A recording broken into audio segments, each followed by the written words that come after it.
did not know really much about Jacqueline, and so just so everybody knows who's watching me for the first time. I don't interview ahead of time my guests. I don't go data mining or researching on the internet. I met Michelle for the first time just a few minutes ago, correct? And so I write the stories blind. I have a deadline, which is the show tonight, and then I have to find time to go to the Holy Spirit and get the story. And then I write it. And so it kind of comes to me like, for example, alley oop. I kept hearing in my spirit for 3 or 4 days, alley oop. And I'm like, well, this is kind of how I know when a story's title's coming.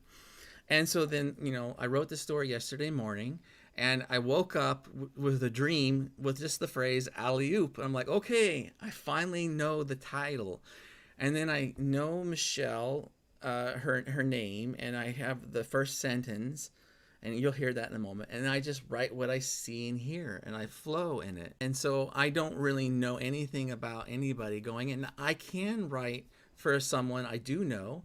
I can write another story, a second, third, fourth, fifth story for the same person. So it's not a one and done thing.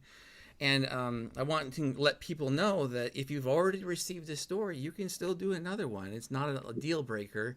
And if I do know something about you, don't worry. What I do is I put what I know, and I set it aside, and I go to the library of heaven, and I say, what's the next chapter, or whatever it is.